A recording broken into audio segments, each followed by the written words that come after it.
Hey guys, welcome back to the MSP podcast, nicknamed the Self-Reliant Podcast, nicknamed the Get Better Podcast. So I'm going to skip all that usual stuff because I'm going to get straight to it, guys. You guys might have remembered my buddy Matt Pranka back when he was on here with EJ from X-Ray Alpha a couple months ago. That interview kind of set the internet on fire, and I absolutely loved it. Crushed some concepts that some people law, right? And so we got him back. Instead of the usual format, we're going to skip all the way to get it off your chest. If you follow Matt on Instagram, X-Ray Alpha LLC, I didn't fuck that up, right? That's right, right? Yeah, that's right.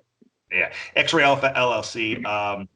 Matt has a lot of awesome opinions that get people fired up, and making people think about things is always good. So that being said, for those of the people that didn't see the last episode, man, could you tell us a little bit about yourself?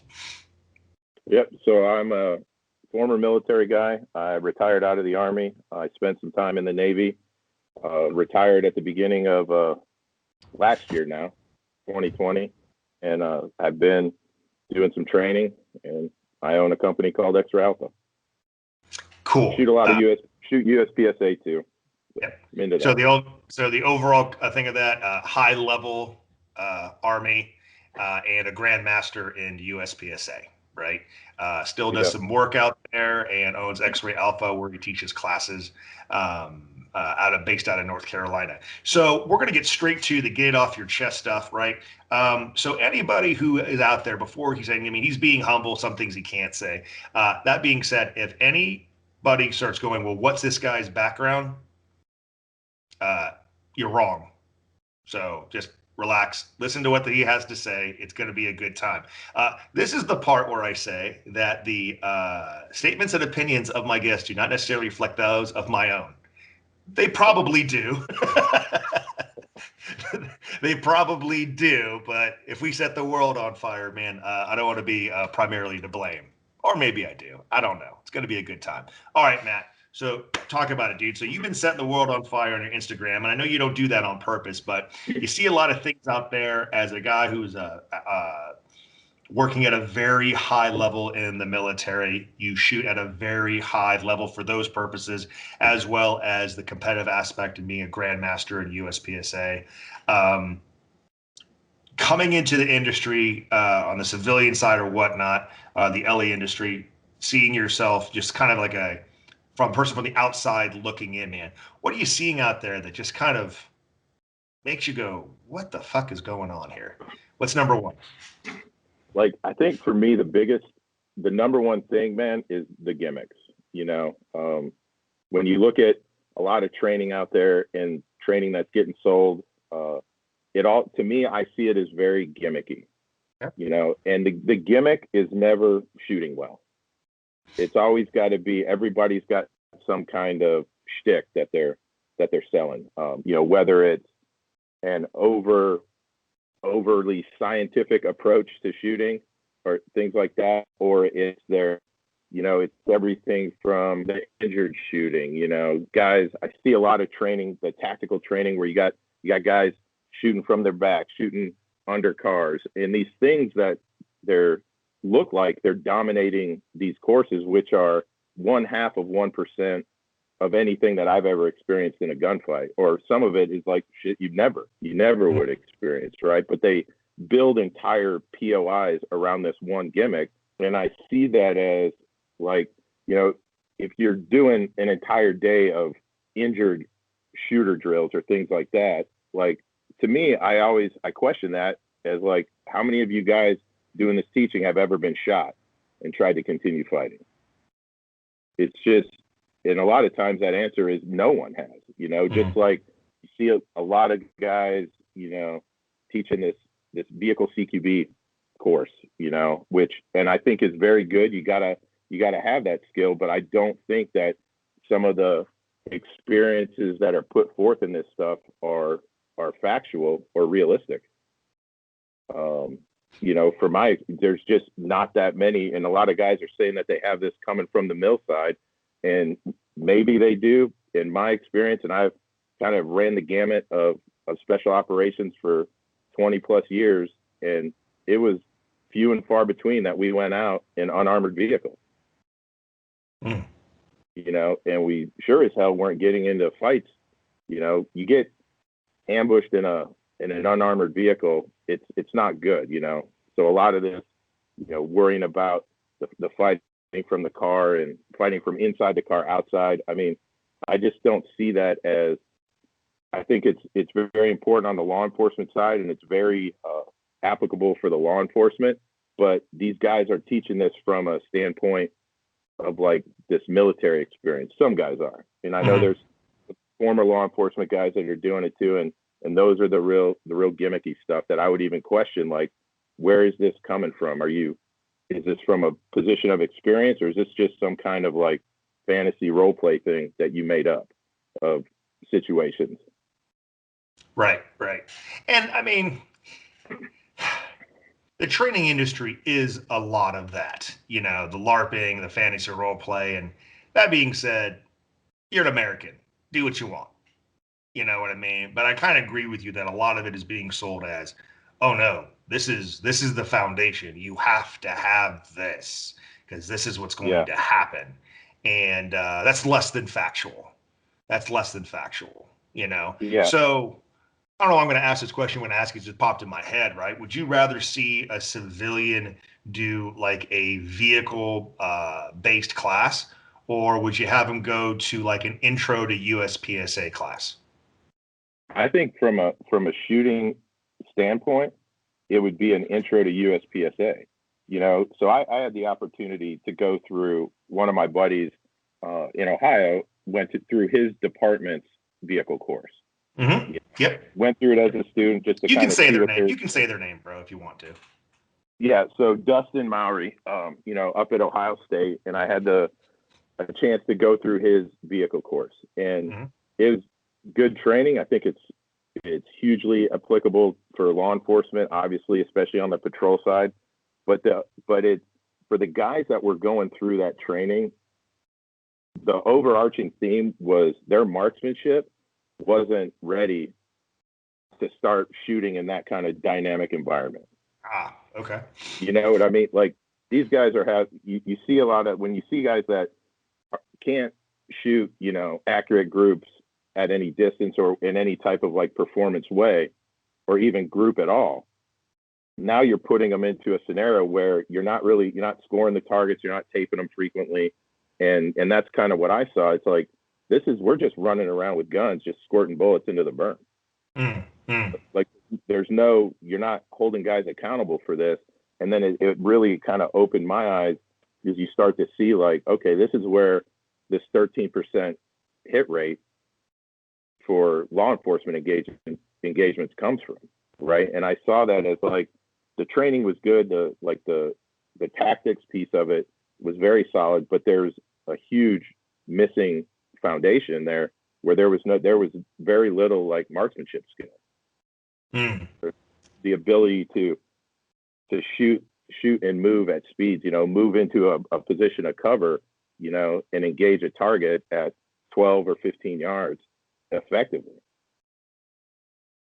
Right. And we saw it like over and over, and kind of led to like, you know, my recommendation was like, hey, you got to take the paper targets down and put steel targets up. Yeah. And, you know, kind of what we ended up doing was like putting, hey, you're going to hit each target 3 times.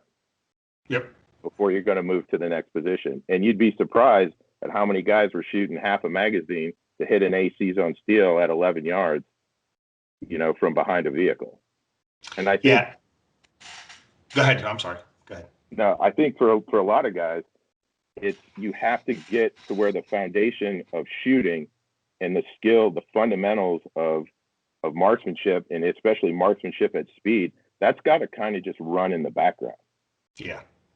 You know, you can't, if you're actively thinking about, you know, what aiming scheme are you using, what level of confirmation in the sights and all that, and that is on your mind, and you're concerned about hitting the target, you're not thinking about this developing situation that you're involved in a scenario, right? You're not, it's just, It becomes overload for people. Right, right. And in a class environment, if it's a tactics class, which most vehicle classes are, if you're worried about hitting the target, you're probably not going to learn the tactics because you're just pissed off that Yeah, you went through a whole magazine trying to hit that piece of steel at 15 yards or 7 yeah. yards or whatever it is. Why do you?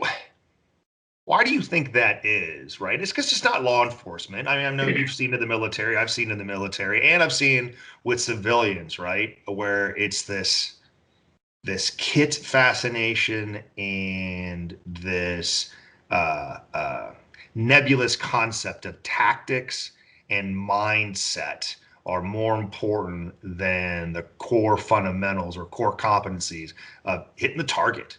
Where does that come from? Any idea?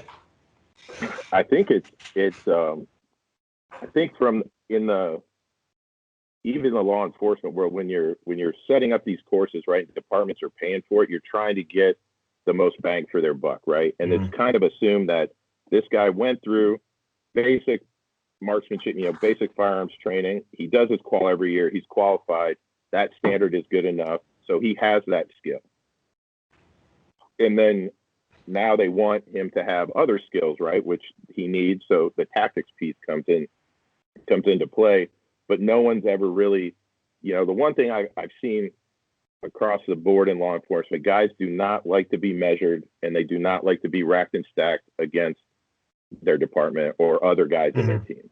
Yeah. Because then somebody's going to be the best and somebody's going to be the worst. But rather than look at how good is the best guy versus how good is the worst guy, and is your standard of marksmanship even kind of realistic, right, to what officers are expected to do out in the field, Yeah. Yeah. And you see that in like the quals that they shoot. I think I was just having a conversation with guys and about the kind of 5 yards. I think they're shooting from 15 feet, draw 3 rounds, reload 3 rounds in like a time limit of 8 seconds. Yeah. If that's the standard to get like a pass, and that's considered your like advanced marksmanship thing, like there is no engagement. I don't say this from like a position of knowing all of the officer engagements, but 8 seconds for that seems like that is very, very slow for what a real kind of, engagement that an officer would do. Sure. Yeah. Yeah. Somebody recently said, and I can't remember the guy's name, I'll give him credit. The quals are not to protect the officer with a tested skill. They're made to protect the department from liability.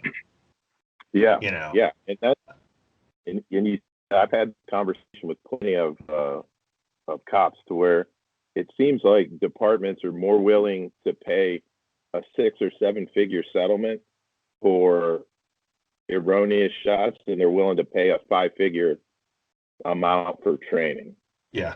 Yep. And to be clear, guys, we're not bagging on cops. You guys know how I feel about that, right? But the reason why we're allowed to have this conversation is because I do my best to help train cops, and so does Matt, right? So we're just trying to understand where this comes from and how to change it. I do think it's changing, though. I mean, you've got organizations like the Ohio Tactical Officer Association, the Texas Tactical Officer Association, man, and I think they are bringing in some amazing training through their conferences and individual classes, and then it's starting to change. It's small, right? It's small, but I mean, your classes are always full. My LA classes are always full. Right now, they're specialty teams. You know what I mean? But it's starting to grow and grow and grow. It's just important, I think, to understand where all that comes from and where the core competencies aren't there to begin with, and we start hopping into tactics immediately.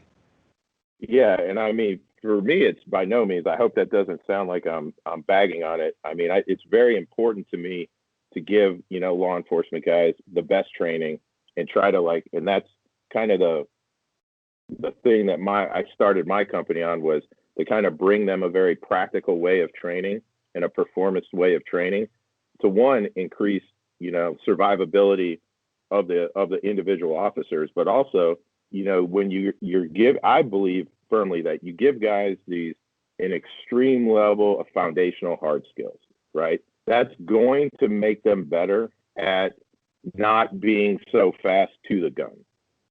Mm-hmm. If they know that, hey, I have this, ability to get this gun out and, use this tool effectively in a very performance-based manner, then I think that gives them more time to, assess situations and deal with situations differently. Because, just like anything, I can assume like cops getting in shootings, it's obviously the last resort, but it's also something that's really few and far between. Yep. Okay. Awesome. So let's get back to the scientific gimmick that you were talking about, right? Because some people reached out to me when you did that and thought maybe you were talking about me, which you haven't been through my class before, because we don't talk about our classes. We talk about shooting when we talk for the most part, right? So you had a post on there. I'll just give it. So basically like, hey, everyone using all these big words like kinesthetic myelination, proprioception, blah, blah, blah. But no one ever talks about just shooting better, right? That's a good summation of it, right? So what did you mean by that? And then I'll hop in about the people who reached out to me about it. So I think that there's, like, again, I think that's a gimmick, right? And to me, and I've said it and probably get attacked for this, but it's garbage science. It's when they talk about, well, you're doing this for this reason, and it's, you're developing myelination, you're creating like new neural pathways. And from most of the experts that I've talked to and my experience, I came from a place where we spent hundreds of thousands of dollars a year figuring out the best ways to do what we did. Mm-hmm. Right. And it was never under that over the top scientific approach. It was very, very practical in nature, and and we weren't doing things and using the myelination. You guys are developing myelination, and I think that becomes a gimmick. And people want to hear that because then they think that somehow that training is more intense or it's more validated than sounds somebody amazing else giving you like a USPSA type class. Yeah, sounds amazing. Yeah. Right. So a couple people reached out, a couple friends of ours, right, reached out, and because I use some of those words, right? I use proprioception, especially when I'm talking about building my draw. Everybody goes for the trigger guard, but you can't feel your trigger guard. You can feel your fingers though, so why not aim for your middle finger? I use proprioception because it's easier to say that you know where parts of your body are without looking.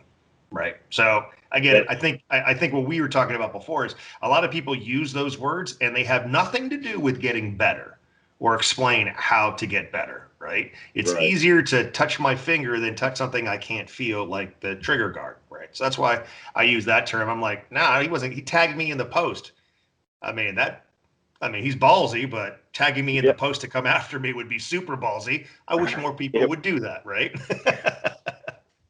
And the intent of that wasn't to go after anyone. The intent of that was to actually start a conversation, right? And really quickly, within the comments, some of them got a little nasty and people questioning, me and my thoughts. And it's like, hey, this is just let's talk about this, and let's not, it's to me, it's not an emotional thing. You can think however you want.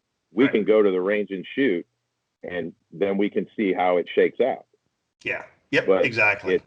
I put my skill up against anybody, and I think I can learn from plenty of people. And I think that you got to have an open mind with this and have these conversations. And let's be honest about, what you're doing. If you're training, are you going to these classes because it's some kind of like touch the magic, like man venture training thing, or are you going there to actually get better? Right. Because I see classes, especially 2-day, 3-day classes, as no one's really you're not going to get better in the class. You're going to learn some concepts and learn some techniques. And most importantly, I think if the instructors are doing it right, you're going to learn a way to train. Yeah. That you take back to your agency, back to your home range, and then you start working on that stuff. You exhaust all of that information. And when you've exhausted it, you come back to that source and you're looking for more. Yeah. Yep. Yeah. It depends on the degree of the student, though. If you're a shit show, you should get better. you should get better. Yeah. But when we're talking about high level dudes, it's another way to say things. It's another technique to shave off, to gain efficiencies. No, I would agree with that. I also say myelination just because it's an easier way of saying things to explain the learning process of what's hardwired in, fighting what's the new info coming out and the back and forth. But we were talking about that and your buddy who is a neurosurgeon. I had a neurosurgeon in my Miami class, and he's like, "Yeah, man, that word, it doesn't fit." And I go, "What word fits?" He's like, "That's the thing. It's not just a word. It's a whole bunch of stuff, right?" Like I would prefer to use the term cortical remapping, but that's not even right. How about you just got to learn new shit needs to push the old shit out before the new shit can take hold? I go, "That's a lot of words, bro. That's a lot of words." Yeah. And I think that's where that it's a, part of it becomes a little gimmicky to me, where it's like, it's oversimplifying things that aren't simple concepts. And it's also not really where someone that's developing, that's building on their foundation, that's not the concern. Yeah. It's like when you first start, getting into like weightlifting when you're younger, it's a very basic rudimentary approach to building strength, right? You don't start off training like an NFL, Hall of Famer, or a world-class athlete. You're doing basic things and you're mastering very basic skills, and you're trying to do those skills more consistent at a faster rate. And that's where I think oversimplifying like very complicated, like physiological things, it just doesn't make sense. And to me, it doesn't have that much value. It doesn't for me anyway. Sure. Well, what about the other end of the spectrum? And we didn't talk about this though. So there's guys that like on that side of the spectrum, when they throw out all of these very, 50 cent, $1 words and stuff like that. And I've been blamed for doing that before. What about the other end of the spectrum where guys don't do any of that, where they just say, "Yeah, line the sights, pull the trigger, go." And they do supervised drills for the rest of the class. What about those guys? Yeah, I think that if I were to get into a class with that, you'd take one class, and then you'd have to see if that's how you want to receive information, or was that good for you, right? I think that's kind of the art of instructing is learning how to see all these different ways that people are doing something, right? If you've got one way that you teach grip, it's not going to work for everybody. Right. Agreed. Right. So you got to not oversimplify things. For some people it is, for some people are fine with like, hey, you're going to hold the gun with this hand tight enough so this finger can move fast, and you're going to crush it with this hand. And some people can get that concept and they can go away with it. And then other people are going to need, a different explanation about it, and maybe a more nuanced approach to actually where their hands go on the pistol they are. But for me, like what I see now with guys shooting, it's not anymore where you do a class and you got 19 people in the class, you see 19 Glocks. Yeah. Right. And you start to see a bunch of different guns that different, departments are using, striker fire guns, double single guns, single action only guns now. And in each one of them, based off the guy's hand, the grip, when you're teaching grip, it's going to be slightly different. Yeah. Yep. And I think there's, there's some guys like lots of people want to be able to hold the pistol like Bob Vogel and control the gun like Bob Vogel. But if you don't have Vogel's hand strength and the size of his hand, they're not going to fit on the gun like that. Yep. When I was at a Shooter Symposium, man, he and I were running a little steel competition stage out there, and it's a couple of years ago, and I said, "Hey, man, how many videos have you done about your grip?" He goes, "Hundreds." I go, "Who else uses Bob's grip other than Bob?" He's like, "Nobody." Yeah. But they pay me, so I'm going to show them. I'm like, I get you, man. I get you. You know, it was like, oh, but, you know, Bob can close a Captain's a Crush number 3. Yeah, dude, he could always do that, man. Ohio farm boy. Come on. Yeah. You know, awesome. What else do you got on your list, man? I think the other one we were kind of talking about, like the big one that really irritates me is kind of the practical versus the tactical shooters. Yeah, let's get into that. Right. The comment I hear all the time is like, well, you know, they're gamers. All they got to worry about is shooting. And again, it's like an oversimplification of practical shooting, right? And they're like, well, we have to do tactics and this and that and all this shit. And it's like, okay, well, what about the guys then that do all that stuff and still shoot at a really high level, right?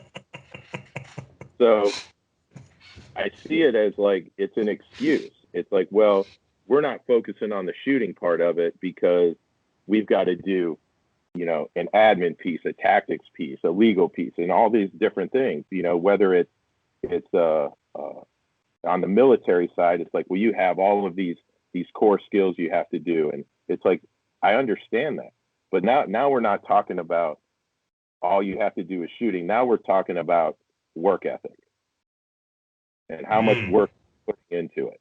You know, I get it. It's to be a gun professional, to be a law enforcement guy, be a professional soldier. It takes a lot of work, right?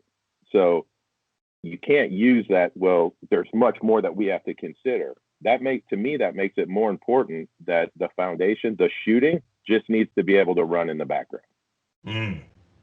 If you've got so much to worry about going onto a target, going up to a call, you know, a warrant, whatever the situation is, and the tactics are so complicated for you that's what's taken up a lot of your processing, you know, ability is like discriminating, you know, identifying targets, things like that.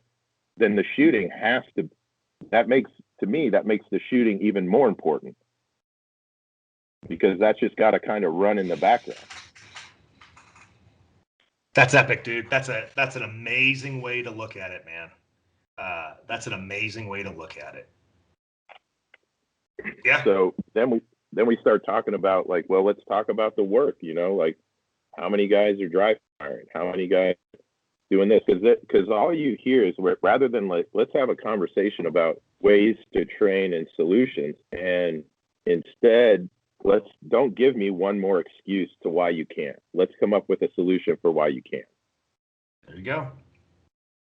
And I see that because you see, you know, and I get it. Ammo shortages now are crushing people and crushing their training. But, you know, I remember, you know, talking to like the practical shooters that I talk about, and there's a guy his name would keep coming up, right? Hwanta Kim. And he pretty much became one of the best, if not the best, carry optics USPSA shooter.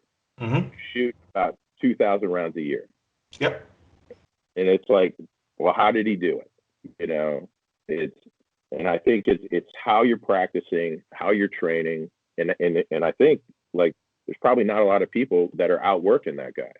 Yep, 100%, man. Even before all this was going on, man, when I was trying to get my M card, stuff like that, it was a division of probably 90% dry fire.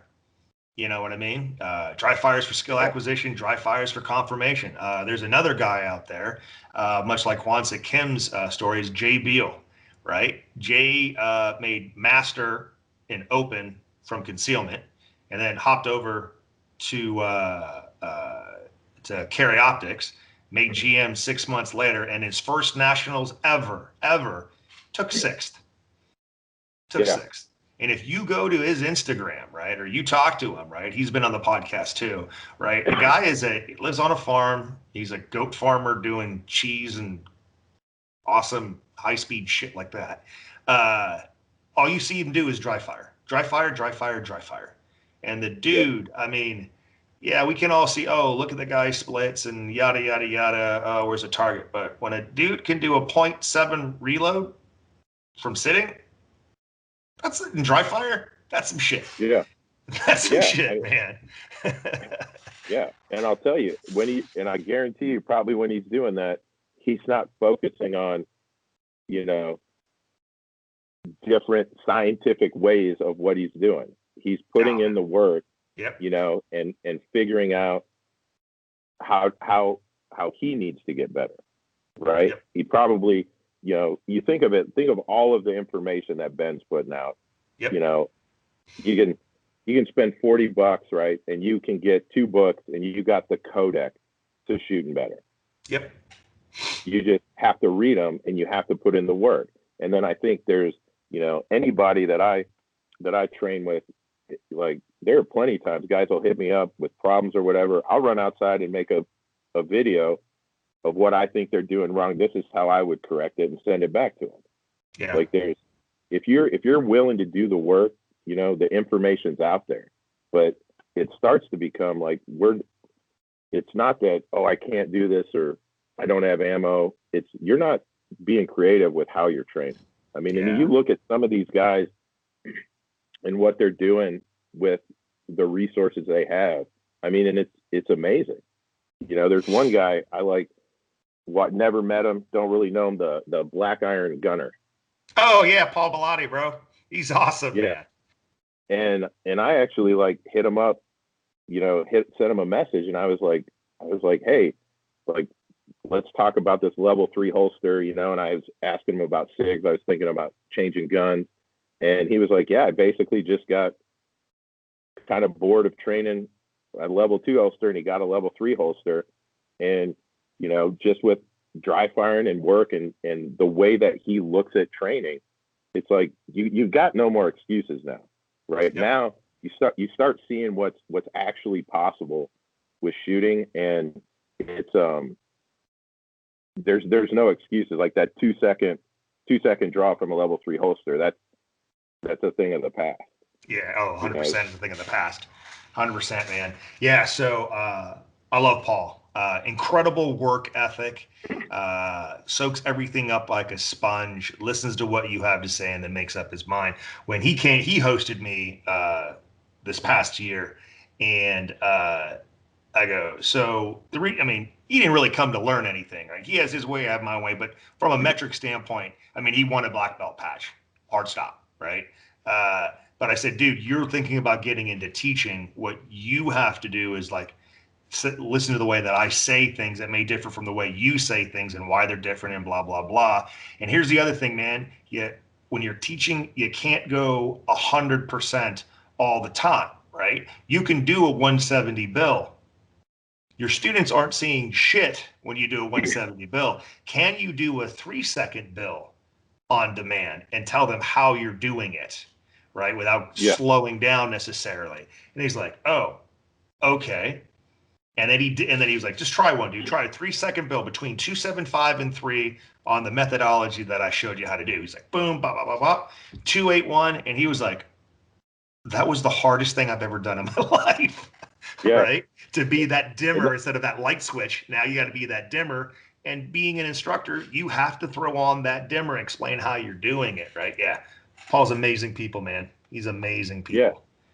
And I think that's important. Like from the instructor side is you got to be able to, you know, that demonstrable performance, right? You got to be able to demo. People want to see that. And I think too, when you got to demo it correctly and in a very like performance-based way, because that now makes it possible.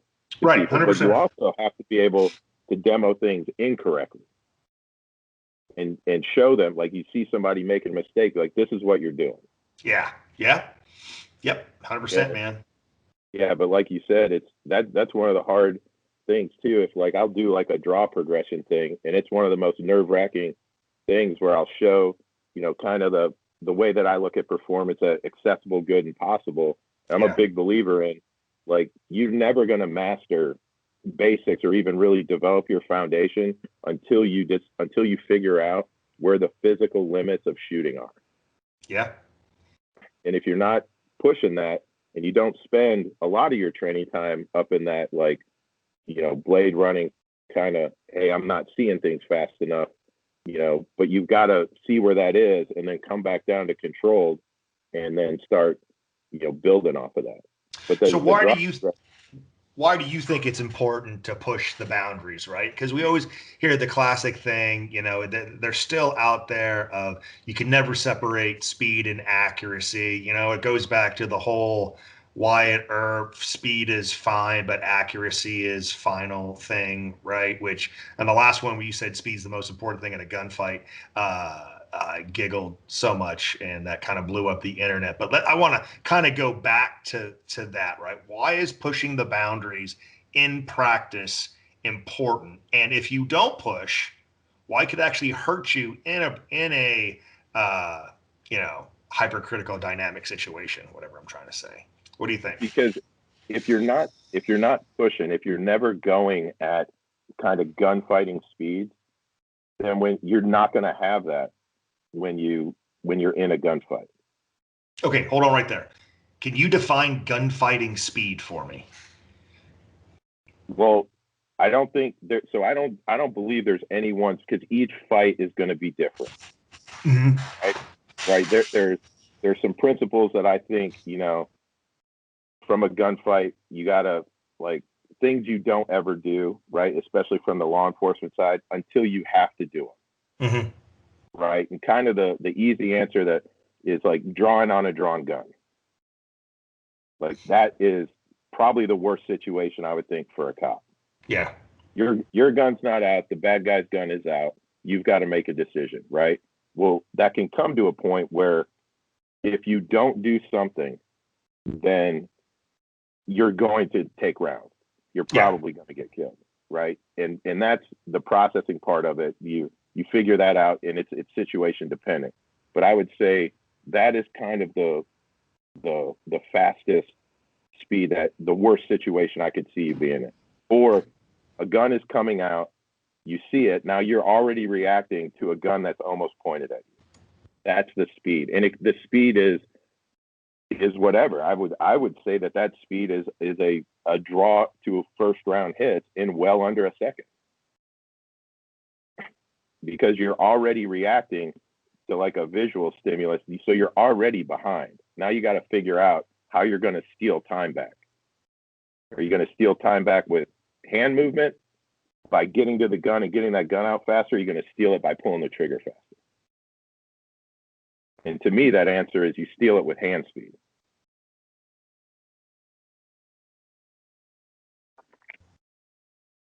Okay, so before we broke off, we were talking about the comparison of what's more important, getting the gun out on target or splits, right? Which is more important, or are they both important? Does one have more significance than the other? What are your thoughts there?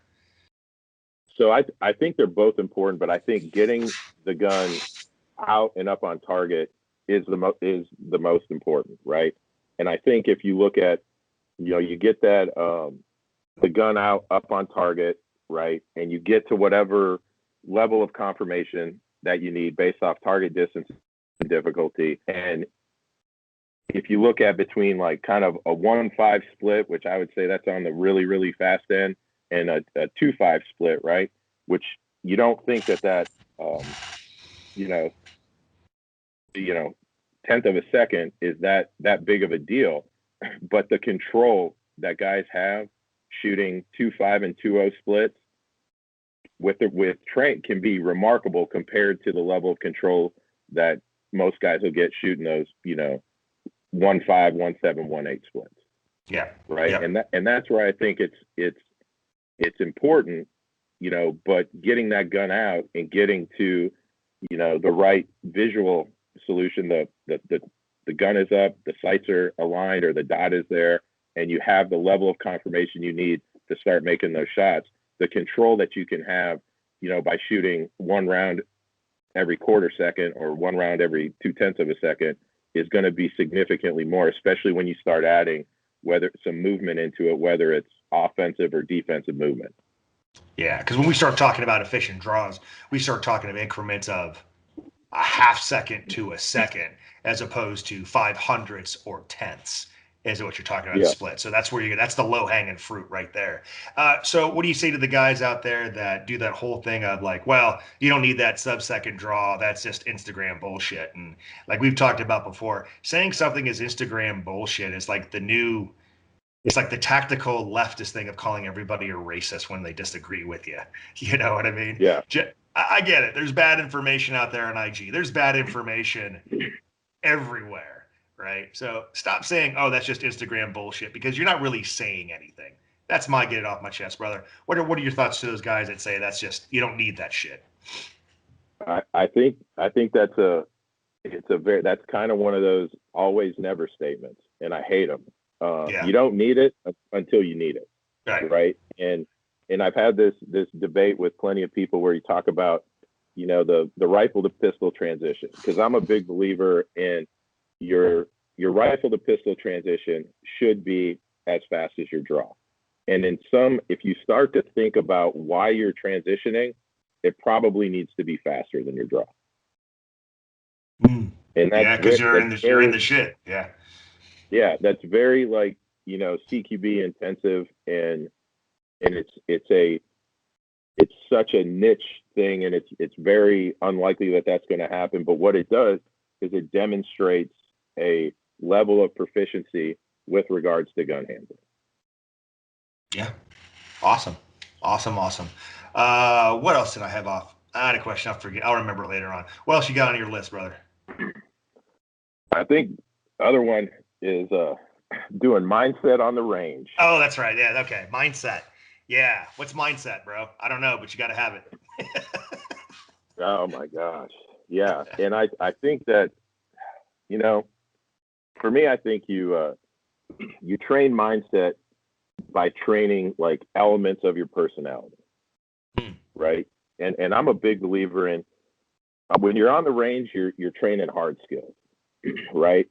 Now, I would say like maybe you're doing a little bit for your mindset from a confidence standpoint, because if you're shooting well, right, and you're fast, you're developing, you've got this good foundation, and you're putting in the work on that end, that's going to give you some more confidence with those tools. But I think you train mindset through kind of like trials and tribulations, things that you go through, right? You want to become a hard man, you got to do hard shit. Yeah. You know what I mean? And if, we were just talking about this, if shooting was mindset, right, it would be in every selection course for every special unit. Mm-hmm. And as far as I know, there's no shooting in selection courses. Yeah. Ones that I've been to, there's not one element of shooting. Right. So I'm not a big fan. I think if you're, training mindset is something that you do over time, right? You train parts of your personality, right? Motivation, stamina, energy, adaptability, like personal drive. Those are the things that start to build, that you want to put yourself through trials and tests for those elements of your personality, and that builds mindset. But it's more than just saying that, hey, I've got this combat mindset. I'm just not a fan of that. I don't think just because you say that you are one way doesn't make you that way. Yeah. All right. You're not a fighter if you don't fight.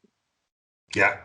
Well, and that's the thing. Like I say that in my classes, right? Because I'd say my body mechanics that I'm teaching and stuff come directly from jiu-jitsu.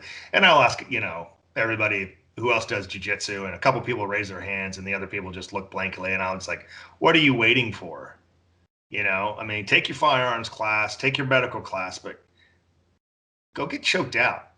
Go get smashed, Then you're going to know who you are inside.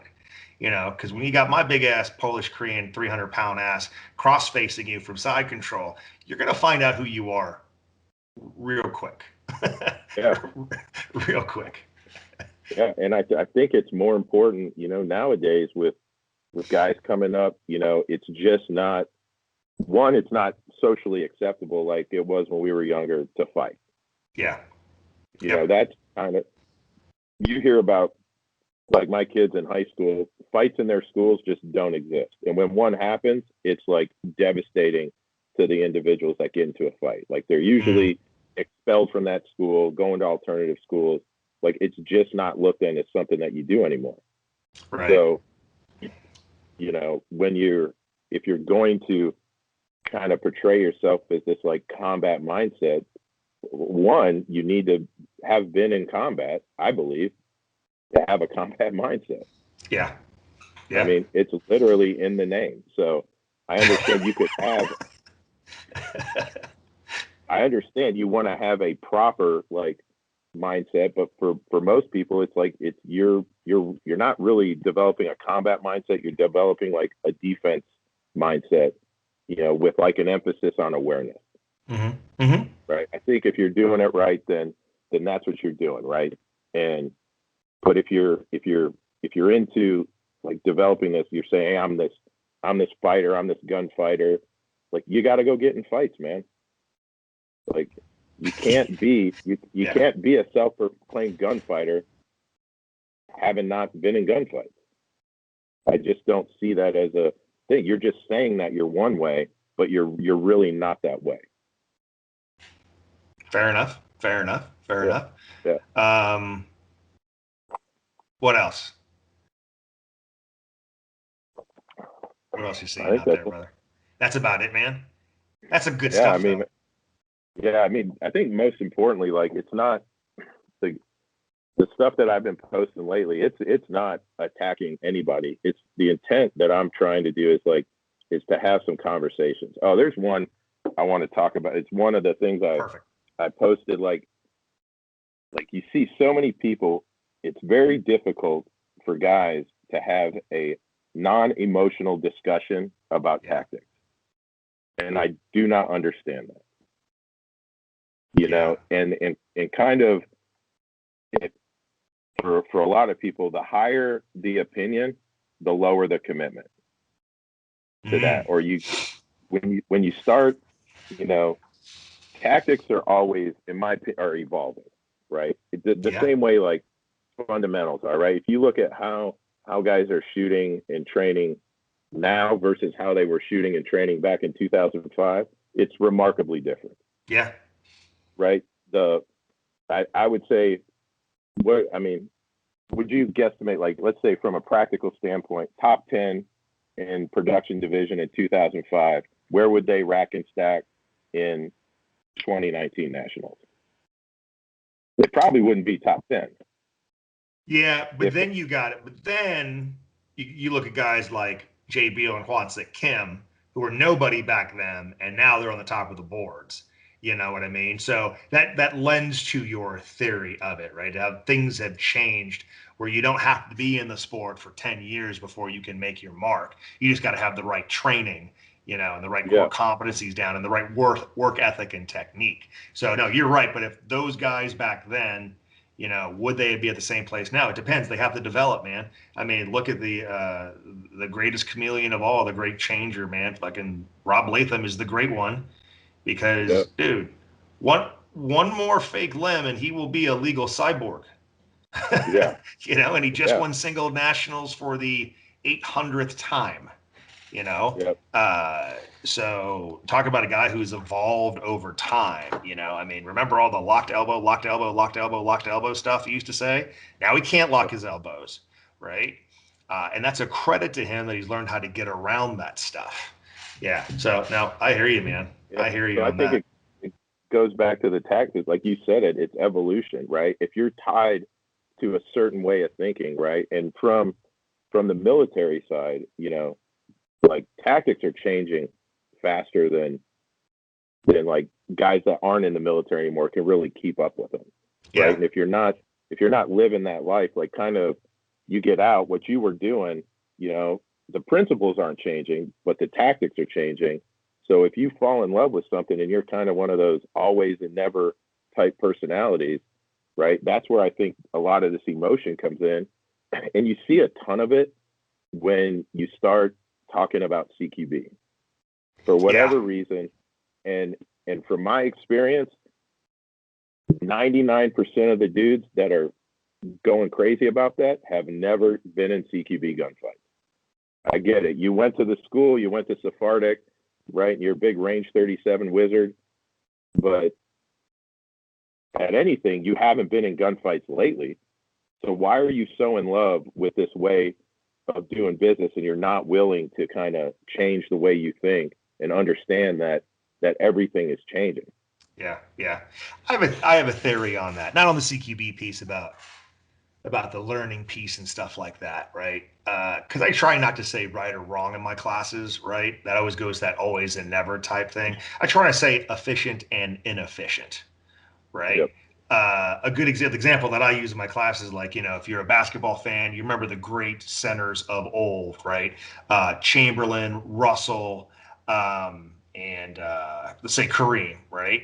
And then you compare them to the modern day greats, Shaq, Robinson, Olajuwon, right? Well, the first three look like physical fucking morons compared to the latter three, right? But the first three guys were coming up with the foundation for everything, and the latter three stood on their shoulders to make it a more efficient ways of playing the game, right? Yeah. So I think that's everything when we're talking about grip, when we're talking about pressure, we're talking about stance, blah, blah, blah, blah, blah,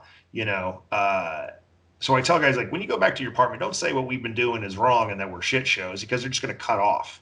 But I think that's the way a lot of people think. If I change and do something different, that means I was wrong before. I don't think that's the case. I think maybe there's new efficient ways based on, experiences and empirical data that you can make yourself more efficient. Right. And I think you got to, like, from the tactics side, it's going to be up to, like, individual organizations to come up with their tactics. And you can't say what they're doing is wrong if they're successful at it. Yeah. You can say you're getting away with a lot that you might not get away with, one time, but it's like, what are you willing to put up against that? Right. But so many times with this CQB stuff, man, you see people that are like, nope, this is how it's got to be. This is human behavior. This is how the enemy reacts. And I'll tell you what, like, I've seen plenty of enemy, right? And you can see 5 different targets, all the same level of fighters that all act different ways. Mm-hmm. So yeah. I don't think it can't be a cookie cutter approach. You gotta train in principles, right? And then be really fluid with evolving your tactics, your procedures, right? The principles don't ever change, but the procedures and techniques, they got to change. Yep. 100%, man. That's awesome. Okay, cool. All right, brother. Well, I think that's almost an hour, man. We don't want to shock the internet too much. They'll go into a coma. So what else is going on, dude, as far as the X-Ray Alpha stuff, man? You got anything to plug? Any classes coming up or anything like that? Or are you just playing it by ear because you do what you want? Yeah, no, I got some classes that'll be coming up. Go on my website for in April of 2021.